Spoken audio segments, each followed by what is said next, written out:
It's the new gay family series starring Lucille Ball with Richard Denning as Liz and George Cooper, two people who live together and like it.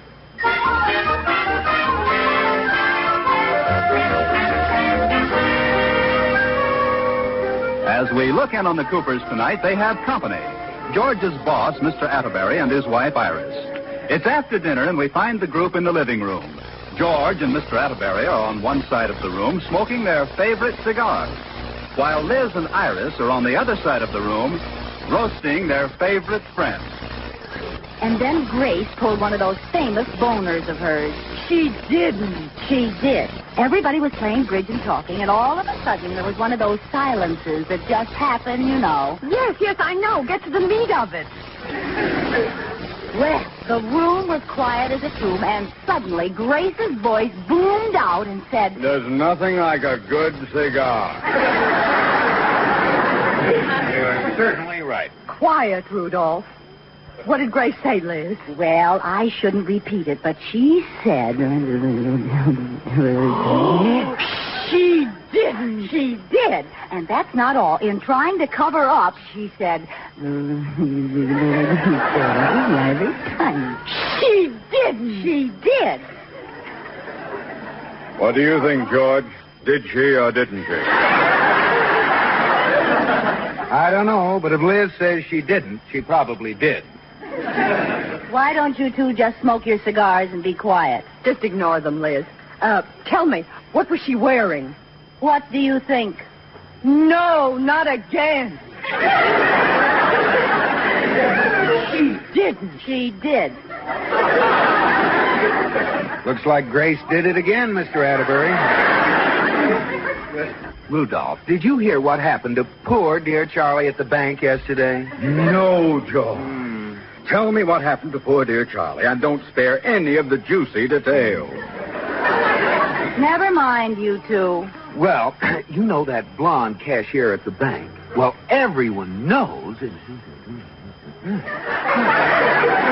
He didn't. He did.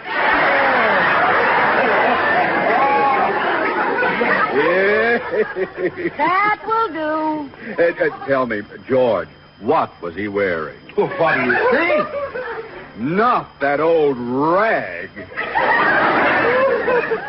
That's enough, Rudolph. Oh, I'm so tired of that gray pinstripe of his, I could scream. Now, George, maybe it's not Charlie's fault. Maybe he can't get the suit off. Maybe his tailor sewed him into it. Break it up, boys. Well, I don't like to say anything. I don't like to say anything either, but... Thank you, Hedda and Lolly. You two think you're very funny, don't you? Well, we were just showing you how you sounded. Meow, meow. I'll get you for this, Rudolph Atterbury. You know they're right, Iris.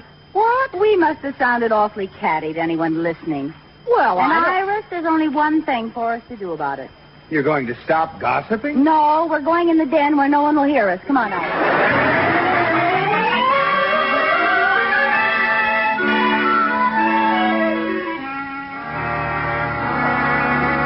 Good night, Iris. Good night, Mr. Atterbury. Night, folks.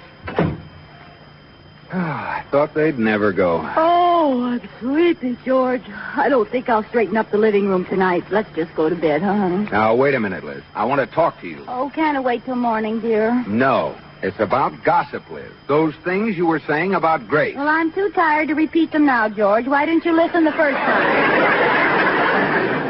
That's not what I mean. I don't want to hear any gossip. I can make you a good trade. I'll swap you for what Grace did for what Charlie did.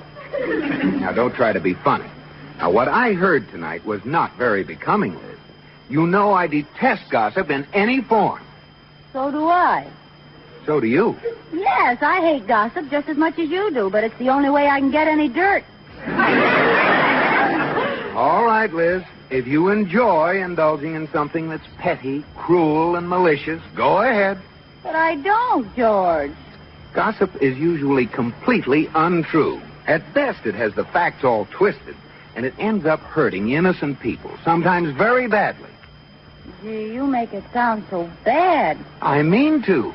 Well, all right, George, I'm sorry. And I promise you I'll never indulge in any gossip again. Good girl. First thing in the morning, I'll call up and cancel my hairdressing appointment. Now, what does that have to do with gossip? You don't think women go to beauty parlor to have their hair done, do you? Well, I was under that impression. Well, then you don't know Bessie, my beauty operator. She's the Drew Pearson of the mud pack. Well, Liz, the thing to do is have your hair done, but don't listen to Bessie. It'll take a little willpower. Not listening to Bessie doesn't take willpower. It takes earplugs. But I'll do it.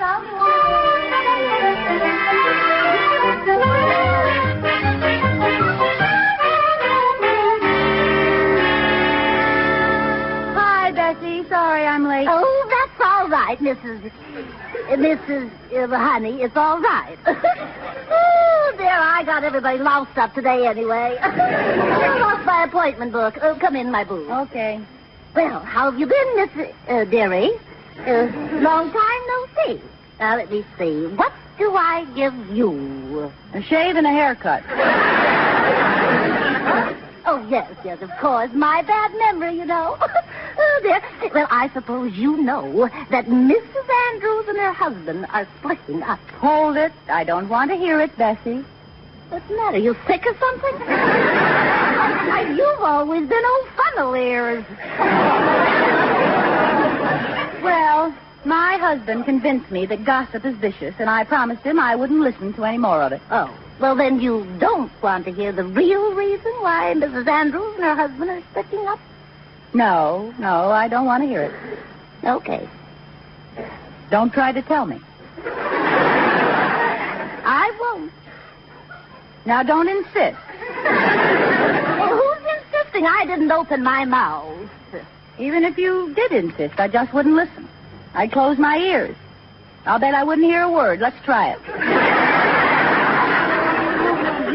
To tell me you could sit there and not listen when I tell you that the Andrews are splitting up because Mrs. Andrews was upstairs one night and Mr. Andrews threw a party downstairs. Can't hear a word. And Mrs. Andrews was the party he threw downstairs.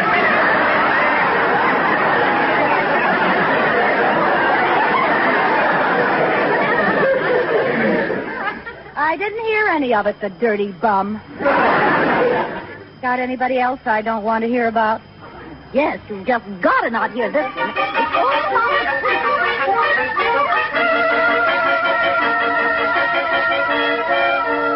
And I said, now look, honey, if it was my husband, I'll tell you what I do. I see you. Oh my gosh. Oh, Mrs. Cooper. What? You. What color was your hair when you came in here? Red. Oh. Well, didn't it used to be black? Not since I was a child. Why? What happened? I made you a child again just for tonight. What? Oh, I'm so sorry, Mrs. Cooper. I dyed your hair black. I got a hold of the wrong bottle. Oh, no, you didn't. Bessie, give me a mirror, quick. Here you are. Oh, who's that? You. Me. Oh, that awful black hair. Do something, Bessie. Make it red again. But I don't dare re-dye it for a couple of weeks or it'll all fall out. Some choice. I could be Black Beauty or Old Baldy.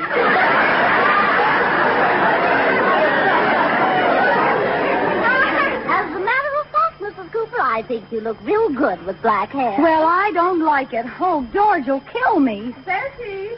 Oh, Bessie, there you are. Oh, hello, Mrs. Atterbury. Oh, hello, Iris. Oh, hello there. Bessie, have you seen Mrs. Cooper? Iris, don't you recognize me? Oh, of course. Now, don't tell me. I know that black hair. You're Mrs. Middleton's niece. Iris, remember Liz Cooper? Oh, yes. I met you at Liz Cooper's house. At the barbecue. Wasn't that the worst meal you ever had?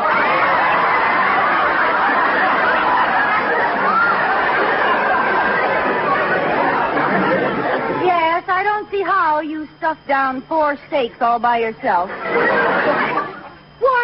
Why, you're Liz Cooper. Oh, no, girl.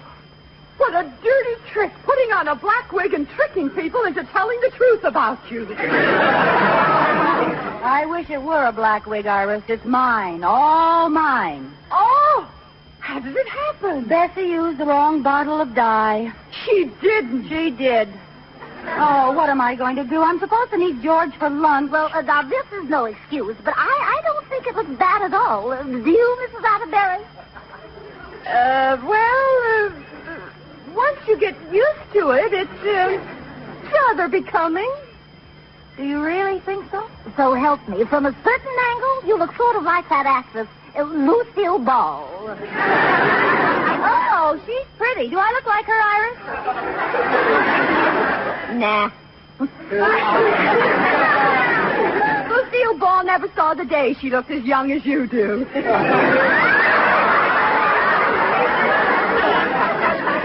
Well, thank you, I think. Really, you do look great. Now go on and meet your husband. Maybe he'll like it. Well, I wouldn't be surprised if he doesn't even recognize you. I didn't. Maybe he'll think you're a strange woman flirting with him. Oh, I can just see George if he thought a strange woman was flirting with him. He'd run a mile. Or would he?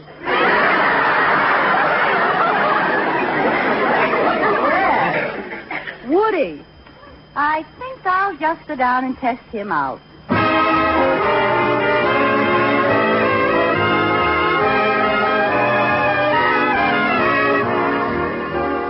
Hello, George. Why, hello? Why, George, I'll bet you don't know me, do you? No, but what's the difference? Sit down. What? I'm insulted. Don't you really remember where you met me, sweetie pie? Oh, you were in the kissing booth at the Club Bazaar last spring. You couldn't change a $20 bill, and we had to use it up.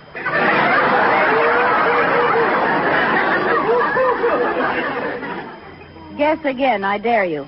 Yeah, your face looks familiar. Oh, you're the girl who danced at the Club Smoker last winter. What's my face got to do with that? Oh, I know, sure. I taught you to swim last summer when my wife was out of town. No, but go on. This is very educational. Oh, come on. Sit down and tell me who you are. But aren't you expecting someone? No one important. Really? No, just my wife. No. And I know she'll be a half hour late. You know, I think I've seen you with your wife. Isn't she a gorgeous redhead with a stunning figure? No, that wasn't my wife. Now, she's short and dumpy. Well. Now, you've got what I call a stunning figure, honey. Oh. And is there anything else you'd like to say? Yeah. Where'd you get that black wig, Liz?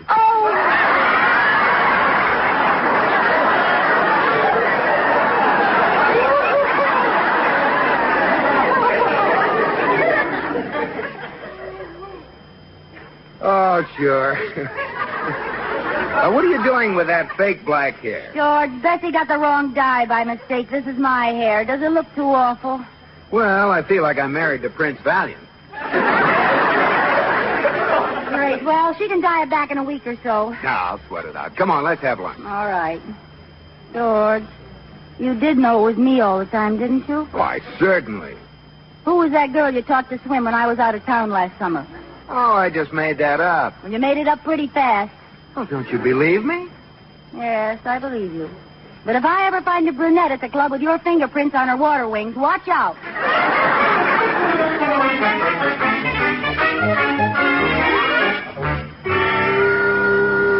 Mrs. Cooper, I just can't believe it's you with that black hair. Oh, you'll get used to it.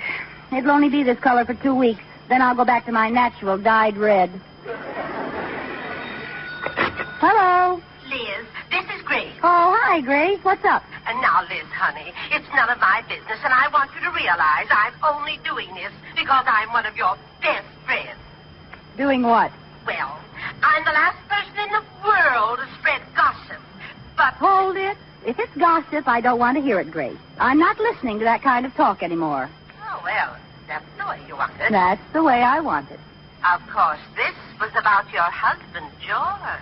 Well, what are you waiting for? Spill it. Well, I didn't see it myself, but I got it from Francis, who got it from Gertrude, who saw the whole thing from behind a potted palm.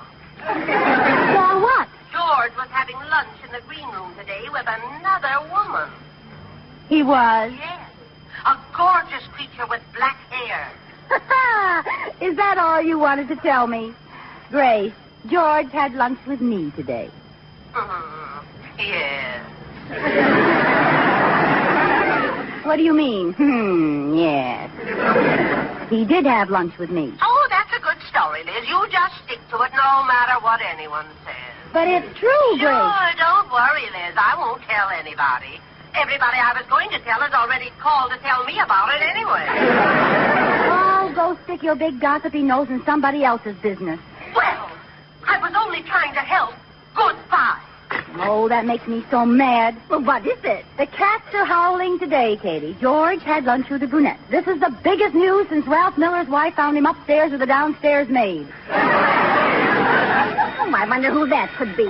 Well, if I'm any kind of a handicapper, I'd say it was Grace to win and Millie to place. Hello.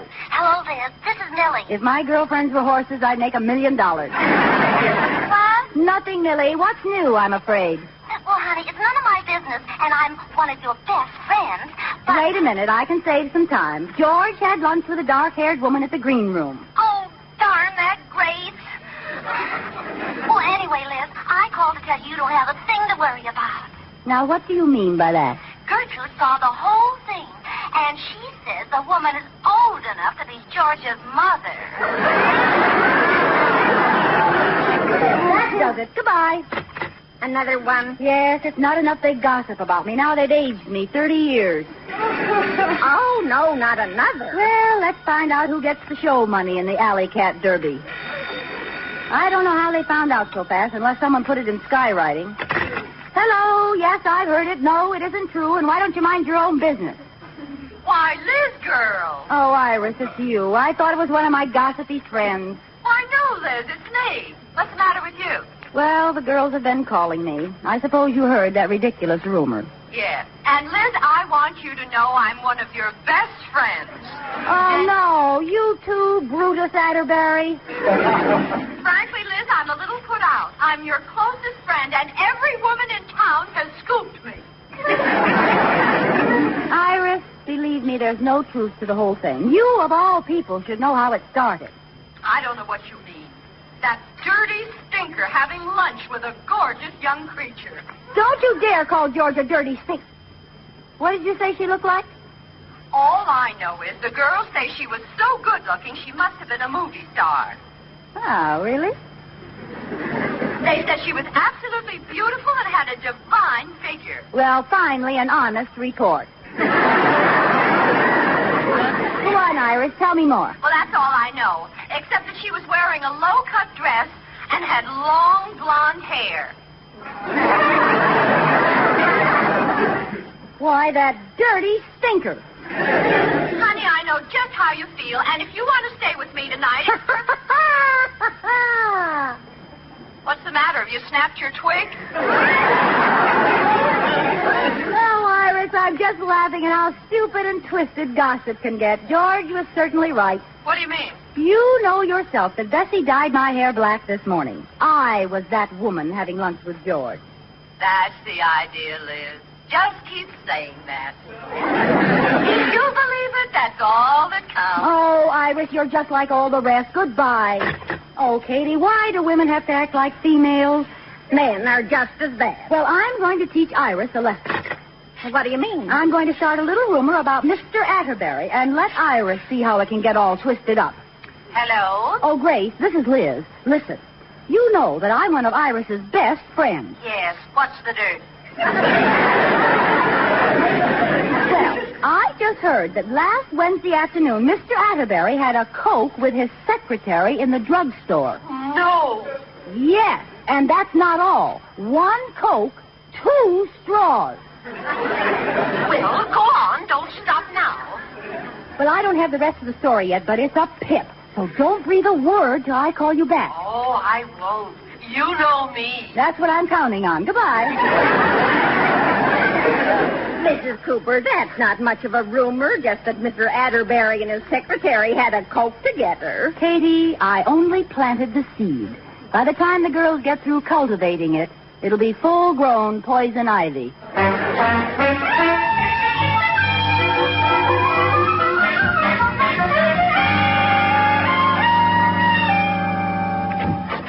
Hey, Liz, honey, I'm home. Oh, George, am I glad to see you. What a day this has been. What do you mean? George, today our names have been on more lips than camphor ice. Some busybody saw me having lunch with you and thought it was another woman. No. Yes. You should have heard how they got the facts mixed. One report claimed I was beautiful enough to be a movie star. Isn't that funny?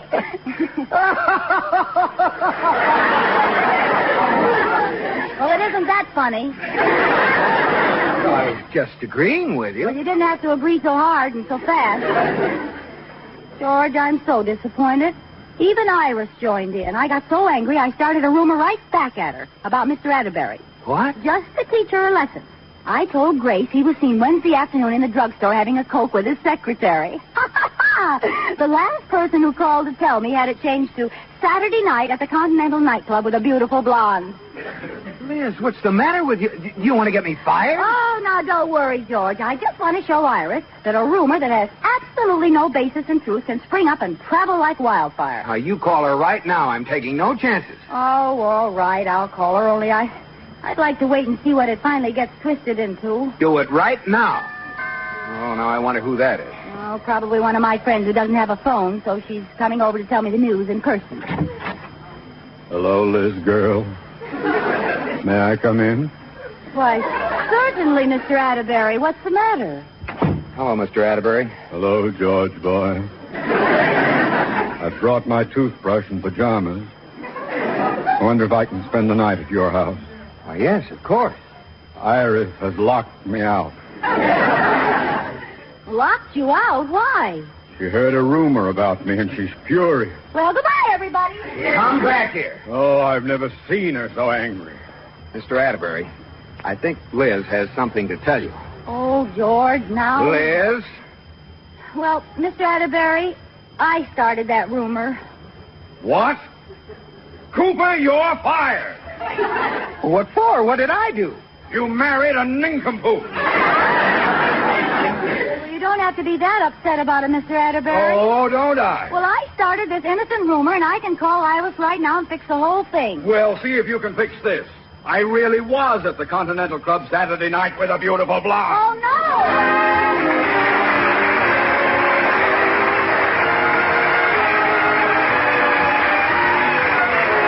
My Favorite Husband has been presented through the worldwide facilities of the United States Armed Forces Radio and Television Service.